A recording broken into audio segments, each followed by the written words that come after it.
Bonjour, je suis le professeur Laurent Gouillat, coordonnateur du Centre de référence maladies rares Porphyrie, qui est membre de la filière des maladies héréditaires du métabolisme G2M, dirigée par le professeur Delonlé. Aujourd'hui, nous vous proposons un focus sur des maladies rares appelées les porphyries, pour lesquelles il y a actuellement des évolutions thérapeutiques intéressantes dans le cadre des porphyries hépatiques aiguës. Tout d'abord, quelques précisions sur les éventuelles relations entre l'infection Covid-19 et les porphyries. Il n'y a pas à ce jour de lien qui a été établi entre les deux et les patients qui sont porteurs de la porphyrie n'ont pas de risque accru de développer l'infection Covid-19 et en cas d'infection Covid-19 n'ont pas de risque accru de développer une forme sévère. Par contre, il est important de se souvenir que Covid-19, comme toute infection, est un facteur déclenchant potentiel de crise neuroviscérale pour les patients atteints de porphyrie hépatique aiguë. Et il convient, dans ce cas, de rappeler à votre médecin que vous êtes porteur de cette maladie afin qu'il se mette en contact avec nous pour que nous mettions en place le suivi adapté.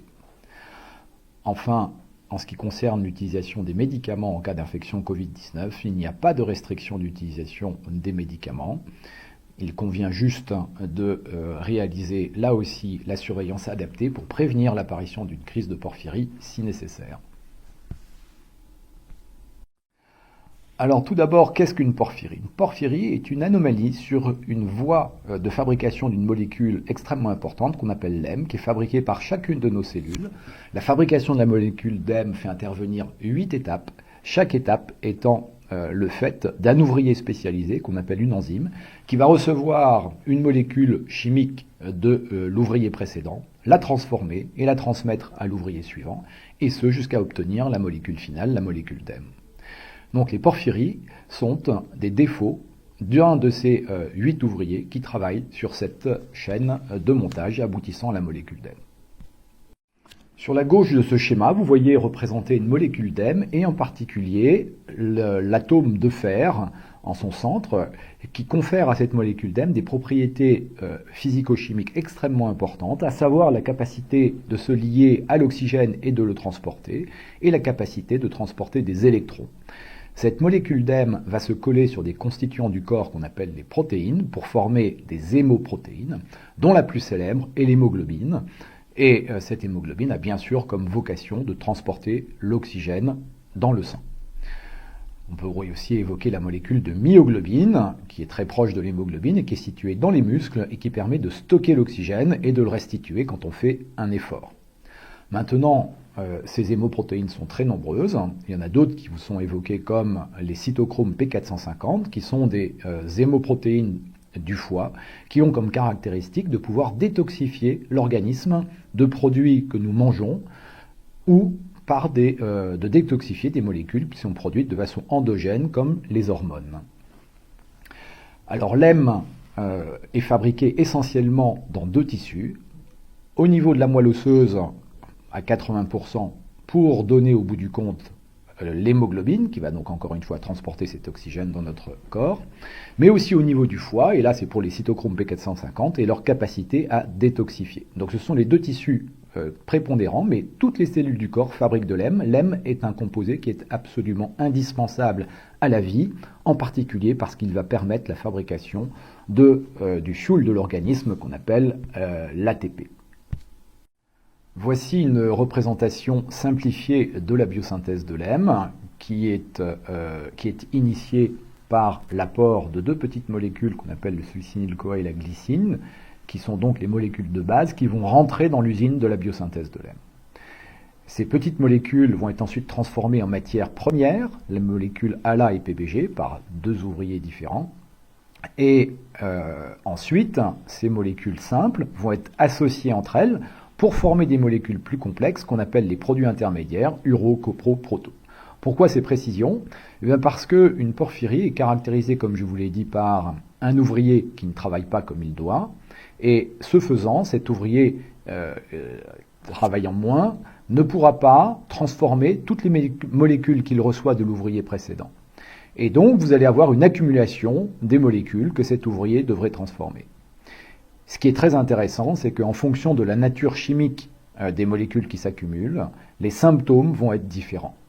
Si Il s'agit d'une accumulation de matières premières, ALA et PBG. Ces petites molécules sont neurotoxiques et les symptômes vont être donc des symptômes neurologiques. Par contre, si ce sont les molécules terminales, produits intermédiaires, qui s'accumulent, uro, copro, proto, vous allez avoir à ce moment-là une photosensibilité parce que ces molécules ont comme caractéristique de pouvoir interagir avec la lumière. Ce petit schéma, ce petit cartoon illustre mon propos, à savoir que quand un ouvrier, ici le troisième avant la fin, ne travaille pas comme il se doit, à ce moment-là, vous allez avoir une accumulation de molécules, et c'est la nature de ces molécules qui va gouverner le type de symptômes que vont présenter les patients. Petites molécules du début, ce sont des signes neurologiques. Grosses molécules de la fin, ce sont des signes cutanés.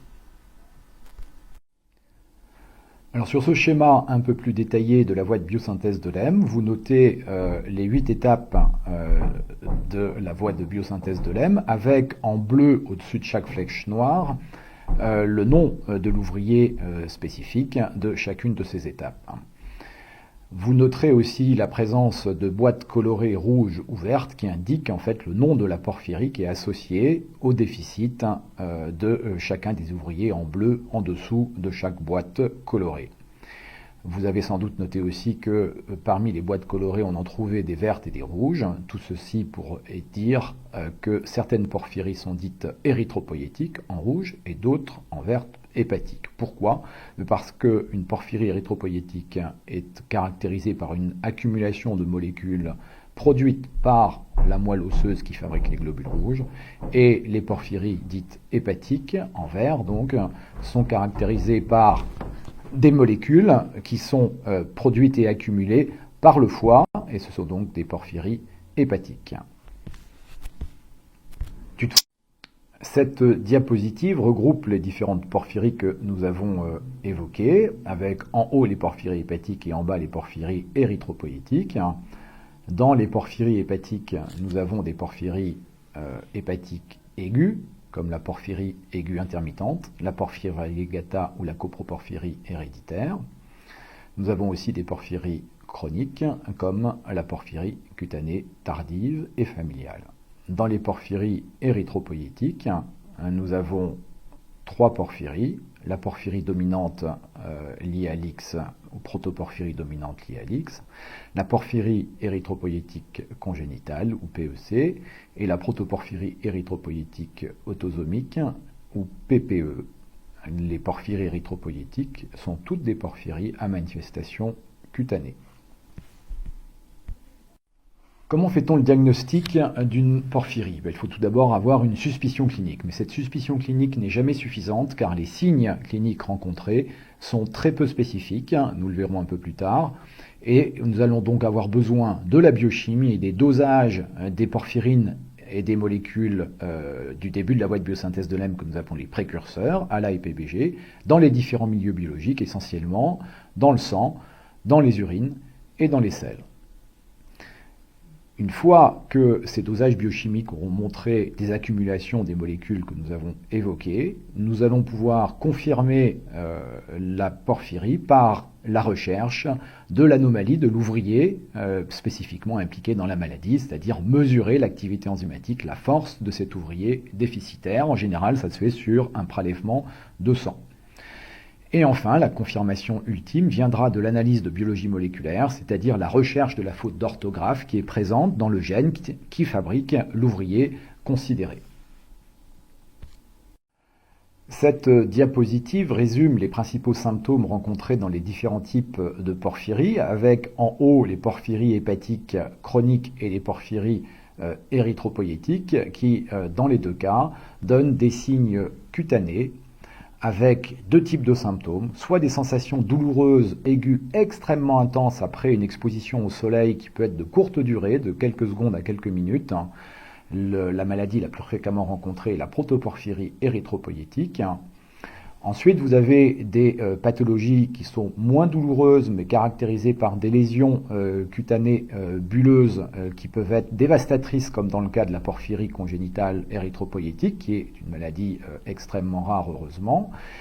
Et dans le cadre de la porphyrie cutanée tardive, qui elle est une maladie extrêmement fréquente, c'est la plus fréquente de toutes les porphyries, et qui est caractérisée par, au niveau des zones photoexposées, essentiellement mains et visage, par l'apparition de bulles, d'une fragilité cutanée importante, et de lésions qui ont du mal à cicatriser.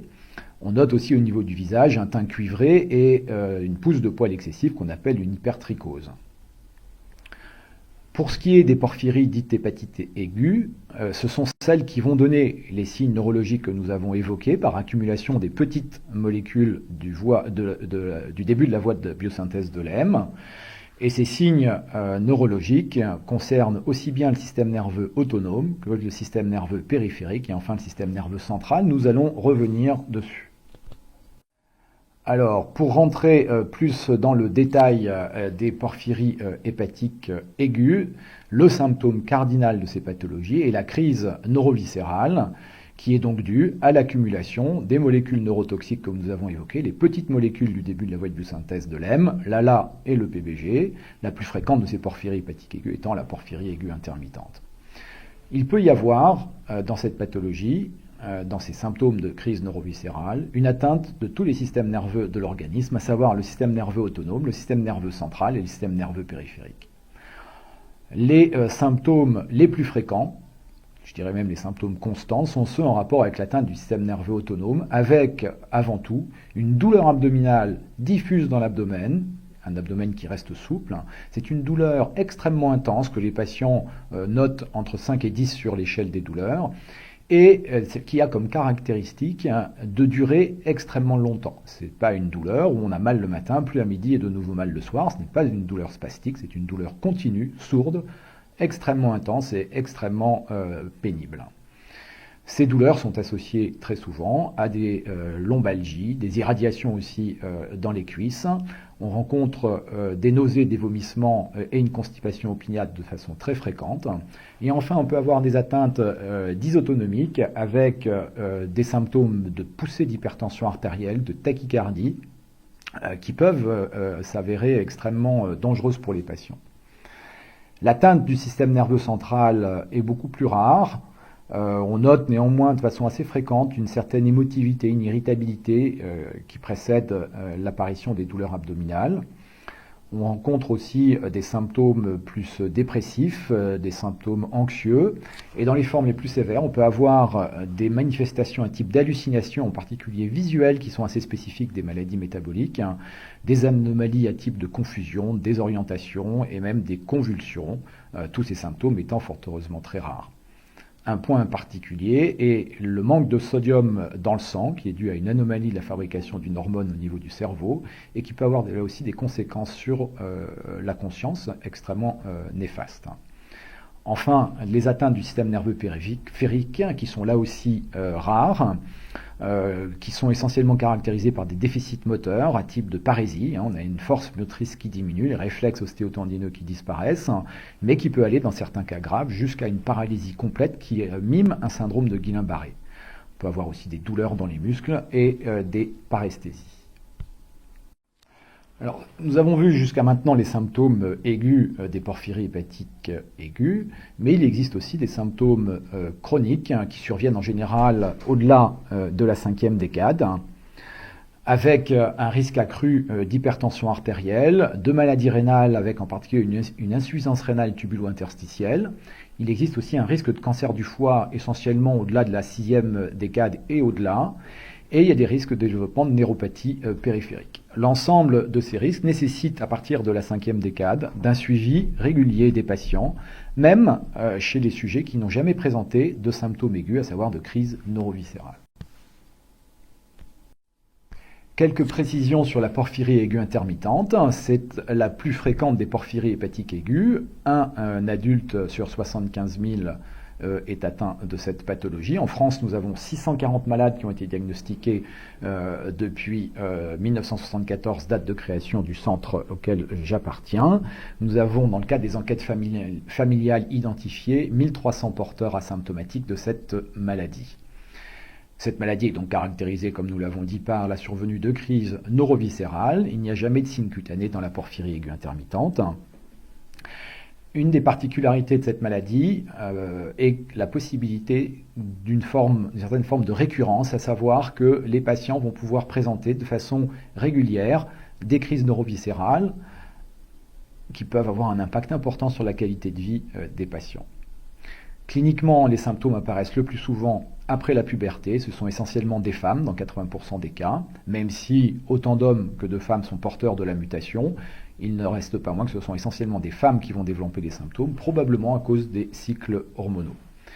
Enfin, il est important de savoir que la pénétrance de ces maladies est très faible. La pénétrance représente le pourcentage de personnes présentant la mutation familiale et qui vont développer les symptômes cliniques.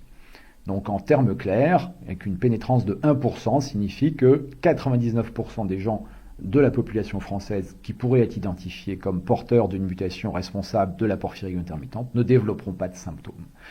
Si on regarde maintenant dans une famille où il y a déjà eu un cas index, c'est-à-dire une personne qui a déjà présenté des symptômes de porphyrie, ce chiffre monte de pénétrance à environ 20%, probablement parce qu'il existe au sein de la famille des facteurs non héréditaires et des facteurs héréditaires indépendants de la mutation du gène responsable de la porphyrie intermittente qui favorisent le développement de ces symptômes.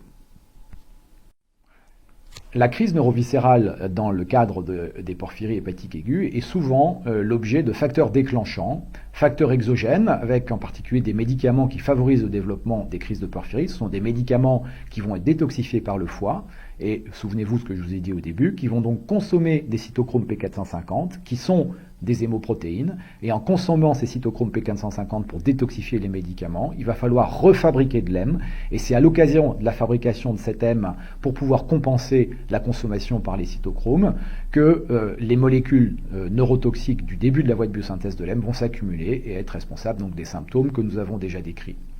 L'alcool, probablement par un mécanisme assez similaire de détoxification hépatique, peut favoriser le déclenchement des crises de porphyrie, mais aussi des paramètres totalement indépendants du foie, comme des infections, des régimes hypocaloriques, le stress, qu'il soit physique ou psychique, sont des éléments fortement inducteurs de crises de porphyrie.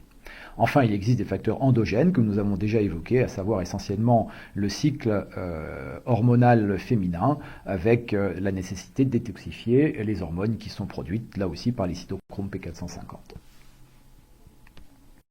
De ces facteurs de risque que nous avons évoqués, nous pouvons déduire les éléments préventifs à mettre en œuvre pour éviter l'apparition des crises. Il est opportun d'éviter les médicaments inducteurs de porphyrie. Maintenant, il y a nécessité de toujours peser le pour et le contre. Un patient qui présente une maladie grave, qui a besoin d'un médicament qui est inducteur de crise de porphyrie, bénéficiera quand même de son médicament. On mettra à ce moment-là en place une surveillance pour voir si le patient est à risque de développer une crise de porphyrie. Et en cas de risque de développer cette maladie, on pourra même mettre en place un traitement préventif pour éviter qu'il développe une crise neuroviscérale. Donc il est important de retenir que la prescription des médicaments autorisés et contre-indiqués doit toujours être évaluée à l'aune de la nécessité médicale de le faire. Il est donc évident aussi qu'il est important d'éviter l'alcool. Le tabac est aussi un facteur déclenchant de crise de porphyrie. Et un élément intéressant aussi à savoir sont les régimes hypocaloriques qui favorisent par leur action sur le foie le déclenchement des crises de porphyrie. Alors comment traite-t-on une crise de porphyrie? La première chose, souvenez-vous ce que je vous ai dit, la crise neuroviscérale est associée à une douleur abdominale extrêmement intense. Il va falloir calmer ces patients, soulager ces patients, et le traitement qui marche, il n'y en a pas plusieurs, il n'y en a qu'un seul, ce sont les morphiniques. Donc il va falloir mettre en place une analgésie morphinique. Ensuite, dans les formes graves de crise neuroviscérale, c'est-à-dire des patients qui présentent des crises associées à une hyponatrémie profonde, à des signes neurologiques sensitifs, moteurs, à des signes centraux, il va falloir administrer un médicament qui est de l'hème. L'hème va exercer une répression sur la voie de biosynthèse de l'hème, va freiner la voie de biosynthèse de l'hème en reconstituant les stocks d'hème dans les cellules du foie. Quand la cellule du foie s'apercevra que son stock d'hème est normalisé, elle arrêtera la production des petites molécules du début de la voie de biosynthèse de l'hème, le fameux ALA et PBG, qui sont les molécules neurotoxiques responsables des symptômes. Donc l'EM est utilisé dans les crises sévères. Pourquoi ne pas l'utiliser de façon systématique dans toutes les crises? Tout simplement parce que l'utilisation de l'EM peut avoir des effets secondaires embêtants, à savoir une destruction du réseau veineux périphérique, une surcharge en fer au niveau du foie, parce que je vous rappelle que la molécule d'EM contient un atome de fer, et on s'est aperçu aussi que l'administration d'EM était associée à une augmentation de la fréquence des crises de porphyrie au fil du temps, comme si une sorte de dépendance à l'EM s'établissait. Enfin, il est bien sûr important de faire un traitement des différents symptômes que nous avons évoqués, en cas d'hyponatrémie, de vomissement, de constipation, en cas de poussée d'hypertension, de tachycardie, de faiblesse musculaire, de paralysie des voies respiratoires ou d'atteinte du système nerveux central. Alors sur cette diapositive, nous abordons maintenant le nouveau traitement dont je vous ai parlé, traitement qui s'appelle Givosiran, et qui est un traitement extrêmement moderne dans sa conception, puisqu'il agit directement au niveau d'un acide nucléique qu'on appelle l'ARN, qui code pour la première enzyme de la voie de biosynthèse de l'EM. Cette enzyme s'appelle ALAS1, et elle a à la fois un rôle d'ouvrier, cette enzyme. Elle fabrique une molécule, en l'occurrence la molécule d'ALA, et elle a un rôle aussi de régulateur, en ce sens que c'est elle qui va donner le tempo à l'ensemble des 8 ouvriers de la voie de biosynthèse de l'EM. Donc si vous arrivez à freiner cette première enzyme au niveau de son ARN, vous allez pouvoir diminuer la force de l'ouvrier qui est fabriquée à partir de cet ARN, et vous allez donc diminuer la production des molécules ALA et PBG neurotoxiques, c'est ce qui est représenté sur la droite du schéma. Cette molécule thérapeutique, Givosiran, a comme particularité d'avoir une action qui est relativement lente à se mettre en place. Elle se met sur plusieurs jours à plusieurs semaines, et elle va néanmoins avoir une action extrêmement longue dans le temps. Elle va durer peut-être parfois plusieurs mois, en tout cas au moins un mois. Et cela vous permet d'envisager les spécificités thérapeutiques en rapport avec l'utilisation d'un côté de l'EM, c'est-à-dire du Normosan, et de l'autre de Givosiran. Normosan est un médicament à action rapide qui permet de traiter immédiatement et efficacement la crise neuroviscérale, donc à la phase aiguë de la maladie. Et Givosiran est un médicament d'action lente mais très prolongée qui permet de prévenir la réapparition des crises neuroviscérales. Donc chaque médicament a une place bien particulière et extrêmement utile, indépendamment l'un de l'autre. Un résumé sur la difficulté pour les patients présentant des maladies rares pour être pris en charge de façon efficace. Effectivement, la difficulté commence dès le stade du diagnostic, comme nous l'avons évoqué pour les porphyries hépatiques aiguës, avec des douleurs abdominales comme signe cardinal, qui est un signe totalement non spécifique, et il est donc très difficile d'arriver à faire le diagnostic d'une crise neuroviscérale dès la première survenue. Donc, maladie rare, diagnostic souvent difficile. En ce qui concerne les porphyries, un manque de connaissances chez les professionnels de santé est fréquent. Il est à rappeler qu'il existe environ 8000 maladies rares et qu'effectivement il est difficile d'avoir une connaissance parfaite sur l'ensemble de ces pathologies. Le nombre, pour vous donner aussi un élément de réflexion, le nombre de nouveaux patients présentant une porphyrie aiguë intermittente en France est de 10 à 15 par an. Il est donc extrêmement difficile d'arriver à les identifier très rapidement sans un bon niveau de connaissance des professionnels de santé. Ce sont des pathologies qui ont une charge de morbidité qui est élevée en rapport avec les connaissances souvent modestes des professionnels de santé, mais aussi parce que elles ont à la fois des symptômes qui sont aigus et des symptômes qui sont chroniques, nous les avons évoqués. Le risque de cancer du foie, le risque d'insuffisance rénale, d'hypertension artérielle, de neuropathie périphérique. Et ces risques concernent non seulement les patients qui ont fait et ont présenté des crises neuroviscérales, mais aussi les patients qui n'en ont jamais présenté.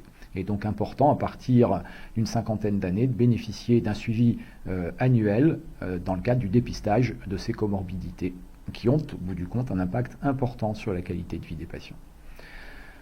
Et enfin, très souvent, ces maladies rares sont associées à un déficit de thérapeutique, moins le cas dans les porphyries hépatiques aiguës avec les 2 médicaments que nous avons évoqués, même si ces médicaments permettent de stabiliser les patients sans jamais les guérir complètement, puisque seule une thérapie génique permettrait de corriger l'anomalie métabolique qu'ils présentent. Voilà, pour illustrer la difficulté de prise en charge de ces malades, je vous propose dans un deuxième temps d'analyser avec moi un ensemble de cas cliniques qui les illustrent. Pour finir, je vous présente l'équipe médicale du centre de référence maladies rares Porphyrie, avec, comme vous le voyez, en tout une dizaine de praticiens qui sont susceptibles de vous aider en permanence, 24/7, avec ce numéro d'urgence 01 47 60 63 34, qui est destiné aussi bien aux patients qu'aux médecins.